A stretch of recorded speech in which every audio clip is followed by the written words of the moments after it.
Tonight on CBC Vancouver News. Names, faces, memories. We now know all 8 victims of the mass shooting in Tumbler Ridge. Plus, today, the people of Tumbler Ridge are wrapped in the care and compassion of an entire province and a country that mourns alongside them.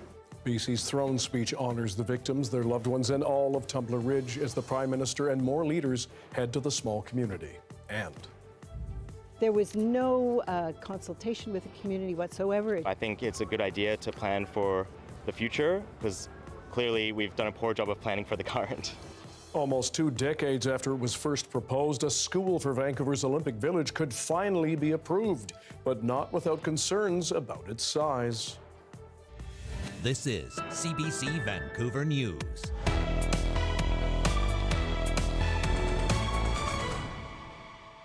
Hello, I'm Dan Burritt. Thanks for joining us. We can now share with you all of the names and most of the faces of the 8 people killed in the mass shooting in Tumbler Ridge. Today is an official day of mourning in British Columbia as well. Police remain at the scene of the school and home where so many people were killed and wounded. The CBC's Brian Labby has more. The RCMP has now released the names of all of the victims of the school shooting in Tumbler Ridge, BC. 13-year-old Ezekiel Schofield, 12-year-old Kylie Smith, 12-year-old Zoe Benoit, 12-year-old Takaria Lampert, 12-year-old Abel Mwansa. Mwansa's family moved to Canada from Zambia in 2023. His father says he was a great boy, ambitious, with a great smile. A staff member was also killed, 39-year-old Shanda Avagana Durand. Dozens more were hurt, including 12-year-old Maya Gabella. She was critically injured in the shooting and is fighting for her life in hospital. Her mother posting on social media that Maya was shot in the head and neck and needs a miracle to survive. A community that suffered unimaginable loss but united in grief. BC's Premier David Eby on Thursday paying tribute to the victims on this official day of mourning in BC. A moment of silence in the provincial legislature for the victims while questions linger about the shooter and her motive. 18-year-old Jessie Van Rutselaar killed her mother and her stepbrother in the family home and then went to her former school and started shooting. Police say they were called to the shooter's home on several occasions over the past few years, calls related to mental health and weapons. On one occasion, Van Rutselaar was detained under the Mental Health Act for an assessment. Weapons from the home were seized 2 years ago but eventually returned. RCMP won't say if those were the guns found at the scene. That information is still embargoed at the request of investigators. It's not that we're not willing to share it. It's just that at this point in time, as our investigation unfolds, we want to make sure that every avenue is covered. A community so small, seemingly everyone knows everyone. A tragedy that's touching so many people. He was a friend with my grandson, and my grandson would come here every summer for a holiday. I haven't told my grandson yet. That's going to be tough. Prime Minister Mark Carney has invited all federal leaders to join him here in Tumbler Ridge on Friday to attend a vigil and show support for the community. Brian Labby, CBC News, Tumbler Ridge, BC. Among those victims we've mentioned is 12-year-old Takaria Lampert. Her mother, Sarah Lampert, spoke with reporters earlier in Tumbler Ridge. She calls her daughter a gift. She's been the glue in our family, the bridge between the age gaps. She could mature to roll with her older sisters, or she could come down to be a Tarzan with her wild little siblings. She was content living in the moment. She was in no hurry to grow up. She is forever my baby, because that's what she was. She was a baby.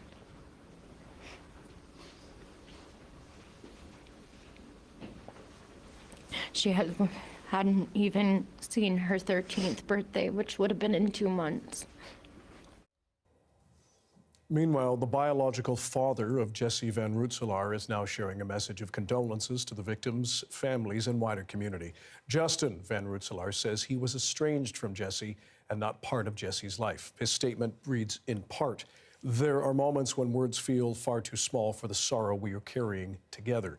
What has happened has left an ache in the heart of our town that will not soon fade. In a place where we know each other by name, where we pass one another in the grocery store and gather at the same community events, this loss feels deeply personal to us all.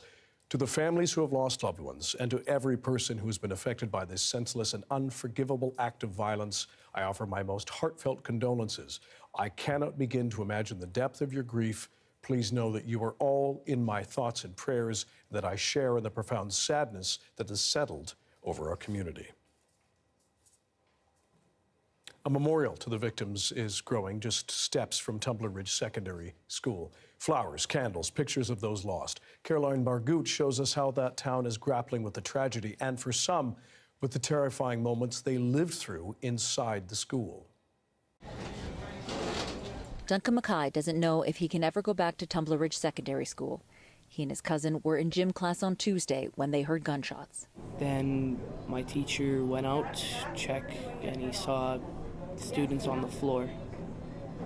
On the top floor, he went up to see and he saw bullet holes in the glass, came back down. The teacher locked the students in an equipment room and tried to distract them. He managed to keep everyone in that equipment room calm. He kept lifting up the mood whenever it started going down. He maybe cracked a joke, keep everyone morale up. It was about 2 hours before police came and escorted them out of the school, past the blood and bullet holes that told the story of what had happened. I was looking around. There was like the back of someone's heel, footprints, On like the heel there was blood. Duncan was in school that day, but his mother, Tiffany Hildebrandt, kept his 12-year-old brother home. I don't know why I didn't send him to school.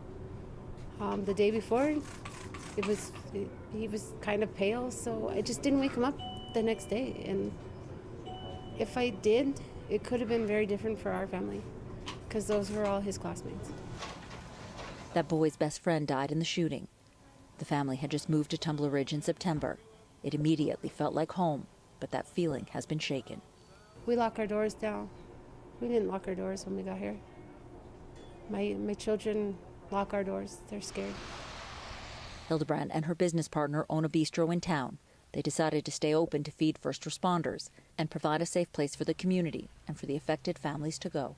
I just wanted to be here for them if they want to talk, if they want a shoulder to lean on, if they just need a place to go so people leave them alone. We're here. And that's essentially what... The grief over the Tumbler Ridge shooting continues to ripple across this province today. As we said, the province has declared a day of mourning and upended its traditional throne speech. For more, we're joined by our CBC legislative reporter, Katie DeRosa in Victoria. BC's Premier spoke with the media. What was his message, Katie? Yeah, the Premier came out. He was flanked by almost all MLAs, Conservative, NDP, Green, Independents, all out here in a show of solidarity that had just followed the throne speech by Lieutenant Governor Wendy Kokia, as well as a moment of silence in the legislature today at noon. And the Premier's message, again, was still reeling from the emotion from the vigil. He was just in Tumbler Ridge this morning and last night, and he spoke about the acts of heroism he was told about. Children who tried to barricade the doors, first responders who dodged gunfire to go into the school. He said that's their stories to tell, but we hold them close to our hearts. And here's the Premier. Last night, there were people in Victoria here who gathered for a vigil. And simultaneously, across the country, vigils were taking place, as in Tumbler Ridge. It was a very moving experience to be in the community, both during that vigil and generally. The shock is starting to wear off in the community, and the emotions are really starting to show up for people. And so the emotions definitely showing up for legislators. They're wearing a black ribbon on their lapels and as well a book of condolences inside the legislature. One of the messages that stood out to me was our hearts break for Tumbler Ridge. And I think that's the mood inside the legislature today. And Katie, Eby's comments follow a throne speech which honored the victims and did away with tradition. Tell us about that. Yeah, so usually at the back steps there is a red carpet, a 21-gun salute that welcomes the lieutenant governor for other throne speeches. The throne speech lays out the government's agenda for the spring legislative session. That was done away with in favor of a more somber speech that Wendy Coquillette delivered to honor the victims, praise again the first responders who stood up to help, and you know, afterwards she was hugging MLAs. It was just and it was, I would say, a time that everyone agreed to put partisan politics aside. I will say at the press conference just now, the premier was asked about both health and mental health resources, not just in this small community, but in other rural communities that often have talked about ER closures, as well as a lack of access to mental health services, since mental health was brought up as a factor that had been a background for police in regards to the shooter. So the premier did promise to follow up on those resources. We'll have to look into the budget next week to see if there's any of those resources. I will note the budget will not be followed by the question period that traditionally follows a budget. So the politicians really trying to put the partisan politics aside here, which was on display today. Katie DeRosa, live outside the legislature. Thanks very much. On this day of mourning in BC for the victims in Tumbler Ridge, people across this province are paying respect in their own ways. Mira Baines has that story. Flags are at half-mast at many government buildings and schools across BC and Canada in honor of the victims, their families, and the community of Tumbler Ridge. Dozens gathered at the BC legislature Wednesday night. Others are honoring the victims wherever they can. It felt so appropriate that, you know, it was at a strata meeting here that we were just trying to share in silence and our own thoughts, and it was a really nice way to just acknowledge what's going on. Some people are sending condolences and messages of support as we learn more about one of the worst school shootings in Canadian history that left 9 people dead. It's a little bit concerned that along the way of dealing with that, the community may feel a second sense of upheaval and disturbance, but it might be something that will help the whole country if that work is done in that community. An overriding message is love. I feel sorry for them, like they need to be strong, right?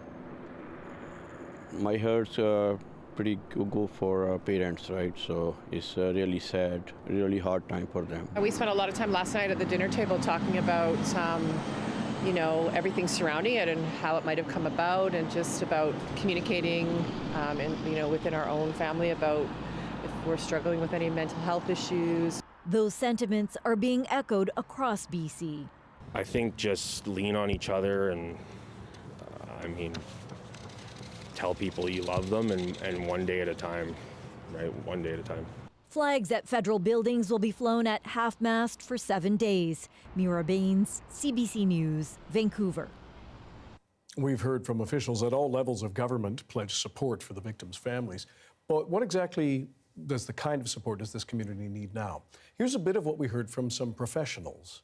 There are ways to help people with post-traumatic stress, and those things will come forward. But right now we're in the traumatic stress, and it's just needing to be there and feel supported and understood. One of the good things we have now is even if somebody is there supporting you and they've come in to support you, that support can continue because we can provide our services online as well.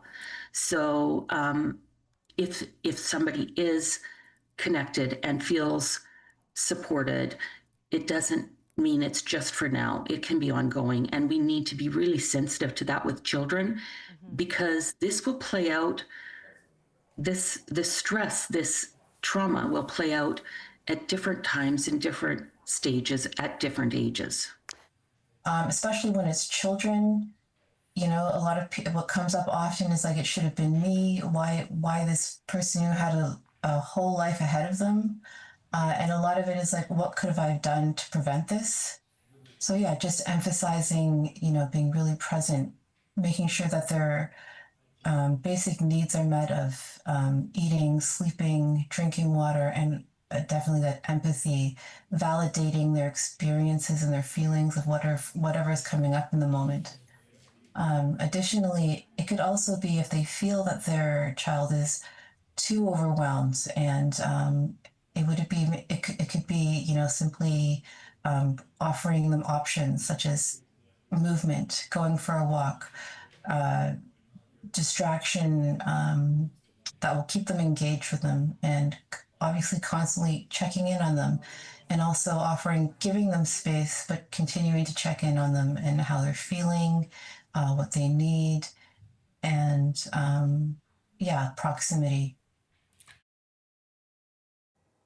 This coverage can be upsetting for many people. If you need help, you can reach the BC Crisis Center 24 hours a day, 7 days a week. The number is 1-800-784-2433, and you can get help in more than 140 languages.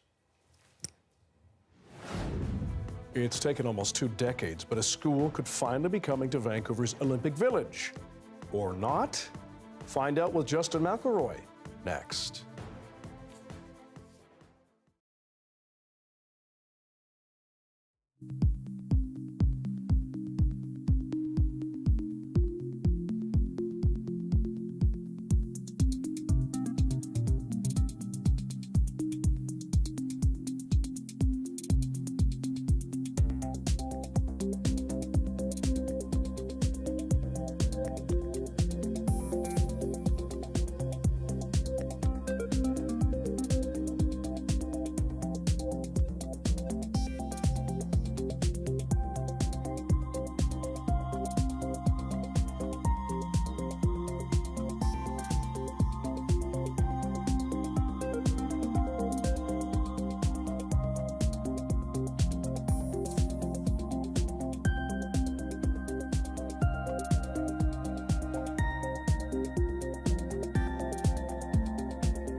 After 2 decades of promises, delays, and consultations, Vancouver's Olympic Village neighborhood is facing its last serious approval, a school for that community. But as Justin McElroy tells us, the current proposal has some residents concerned. A school for Olympic Village. It was first proposed 19 years ago, has gone through endless rounds of negotiations and broken promises, and Thursday it will finally be approved. Unless it isn't. If this big school, is built on this tiny little piece of land, it will be the biggest mistake the city has made, and it will have negative ramifications for the village forever. That is Joyce Resin, part of a group called Village Voices, which is opposed to the proposed redesign and rezoning of the school. Now, the reason this is going to a public hearing in the first place is that 19 years ago, Vancouver Council zoned the school for 3 stories. Fast forward a generation, and the school board wants it to be a floor taller, take up a bigger footprint to accommodate more students in the surrounding areas. So even though the NDP announced $150 million for the school in 2024, 4 years after they made the election promise, that extra floor required a new sign-off by the city, which required a new round of approvals and planning, which took up an additional year. And like any public hearing that increases heights and the chances of congestion, some don't like what they're hearing. There was no consultation with the community whatsoever. It kind of came out of the blue.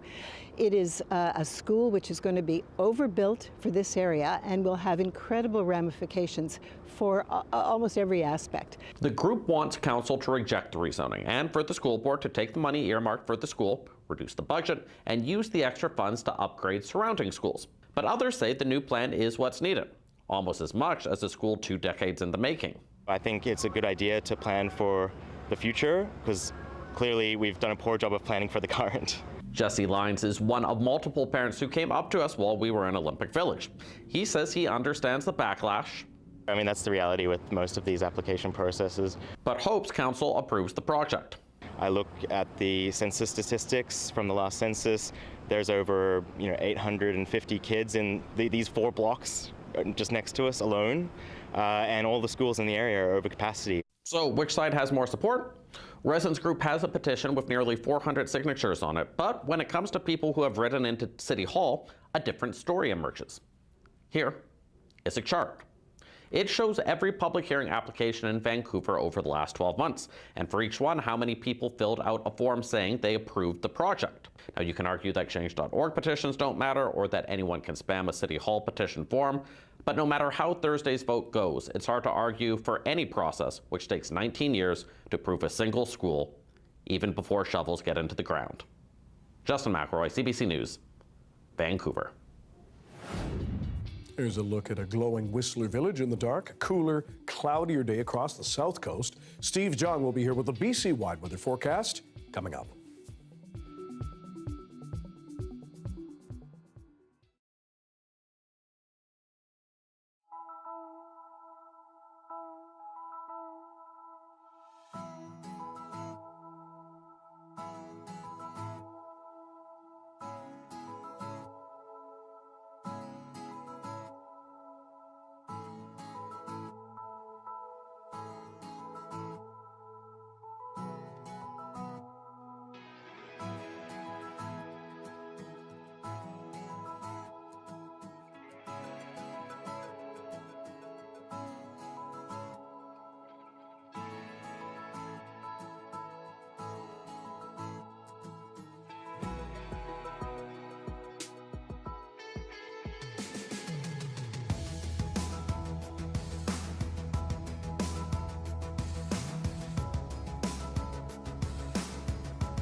I'm Amy Bell, and this is your CBC Inbox.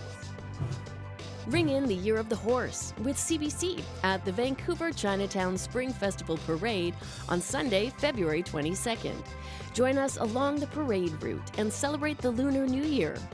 And never miss a special programming series, event, or contest. Subscribe to CBC's e-newsletter and keep connected with us.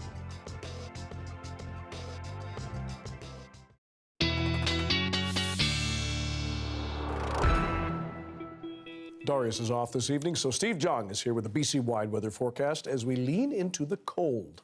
That's certainly the case, Dan. I think we might have spoken just a little bit too soon when we thought that we might have missed out on winter. We actually do have a blast of colder, wintry weather heading our way, heading to BC over the next few days. And as we can see here, as we kind of get through Friday and as we get into the weekend, Saturday and Sunday, we will see precipitation coming, a lot of it as snow, to parts of northern BC as well as central parts of British Columbia. And then on Monday, we will see some precipitation, a lot of it also as snow, coming to parts of southern BC. Now let's take a look at southern BC specifically. Let's take a look at the south coast for Vancouver Island and the lower mainland, as well as getting into the Fraser Valley. We will see kind of on Friday and Saturday, a lot of it does come as rain, a possibility of a mix of rain and snow, snow on its own at some of those higher elevations, but it's really on Monday where we begin to see more of that coming to our region of BC. But that's also bringing with it some colder temperatures. Right now for tomorrow, we can see that temperatures in places like Vancouver, Abbotsford, and Victoria,